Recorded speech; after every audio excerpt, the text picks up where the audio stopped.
Nós vamos começar a entrevista com um assunto que tem mobilizado os brasileiros. O senhor tem xingado ministros do Supremo Tribunal Federal, tem feito ataques sem prova nenhuma ao sistema eleitoral brasileiro.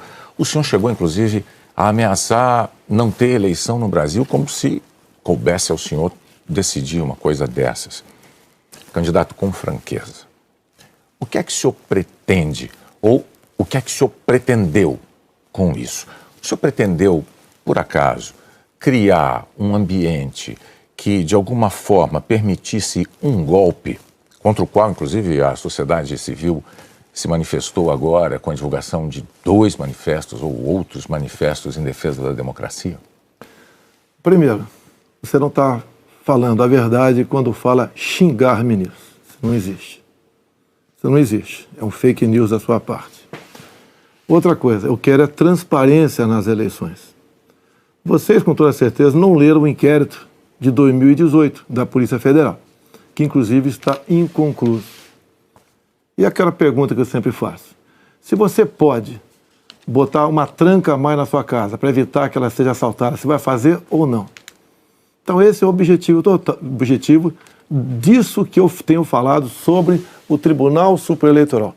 E outra coisa, em 2014, tivemos eleições, no segundo turno, o PSDB duvidou da lisura das eleições e contratou uma auditoria. E a conclusão da auditoria do PSDB, que as urnas são inauditáveis. E só para ficar bem tranquilo aqui, Boni, 2018, houve uma denúncia de fraude e a senhora Rosa Weber determinou que fosse aberto um inquérito pela Polícia Federal para apurar a fraude, que obviamente, se houve fraude, eu ganhei, quem fraudou seria eu. A PF começou a apuração. E quem informou o que eu vou te falar aqui para a PF foi o Tribunal Superior Eleitoral. Numa das partes do inquérito está assinado pelo chefe do TI do TSE que hackers ficaram por 8 meses dentro do TSE, inclusive com a senha de um ministro, de nome Banhos, além de senha de outros 5 servidores. Imediatamente, a Polícia Federal pediu os logs, as impressões digitais do que ocorreu nas eleições de 2018. O TSE podia ter informado no mesmo dia, mas 7 meses depois, o TSE informou que os logs haviam sido apagados. Então, a grande interrogação é exatamente essa daí. Nós queremos evitar que dúvidas pairem por ocasião das eleições agora desse ano. Candidato, nada mais além disso. É curioso que o senhor se refira a esse episódio, porque o senhor, inclusive, foi acusado de ter divulgado informações sigilosas de investigações inconclusivas. Mas sobre a transparência que o senhor afirma defender das urnas, órgãos fiscalizadores como o Tribunal de Contas da União, a Advocacia Geral da União, associações de juízes, associações de juristas, associações de delegados da Polícia Federal, todos já atestaram a segurança das urnas eletrônicas. Eu vou além. A transparência e a segurança das urnas eletrônicas tem sido motivo de orgulho da maioria da população brasileira. Agora, o senhor começou a sua resposta afirmando que eu tinha cometido fake news. Em nome da verdade, candidato, o senhor xingou ministro do Supremo de canalha. O senhor fez isso com o microfone. Então, e ele vinha fazendo contra mim. Mas, candidato, eu lhe perguntei qual era o seu propósito. Lembra a pergunta que eu fiz ao senhor? Qual era o seu propósito? Falou ministro. Foi um ministro específico. Senhor. Tá ok? Tá refeita aqui a dúvida? Mas não, é que o senhor disse que eu cometi fake news.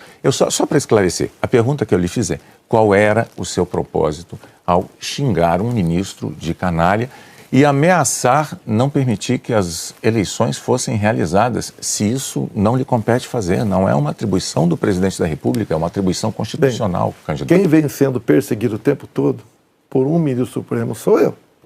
Um inquérito completamente ilegal.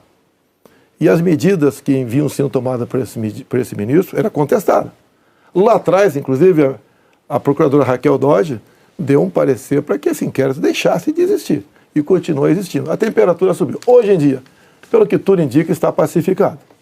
Espero que seja uma página virada. Até você deve ter visto, por ocasião da posse do senhor Alexandre de Moraes, um certo contato amistoso nosso lá. E pelo que tudo indica, está pacificado. E quem vai decidir essa questão de transparência ou não serão, em parte, as Forças Armadas que foram convidadas a participar da Comissão de Transparência Eleitoral. As Forças Armadas são uma das partes, né, desse grupo que analisa a segurança. A grande questão não é nem a presença das Forças Armadas, candidato. A grande questão que se dá é que o senhor se coloca como patrono das Forças Armadas e a forma como o senhor ataca o sistema eleitoral é que causa ruído e que causa uma certa intranquilidade no ambiente eleitoral. Teremos eleições, o ministro Alexandre de Moraes acabou de assumir. Amanhã ele tem um encontro, pelo que me parece, um encontro com o ministro da Defesa para tratar desse assunto sobre transparência eleitoral. Eu tenho certeza que o ministro Alexandre de Moraes vai conversar e chegar a bom termo essa questão de eleições. Agora, precisei provocar para que chegasse a esse ponto. Pode ter certeza que vão ter eleições limpas e transparentes no corrente ano.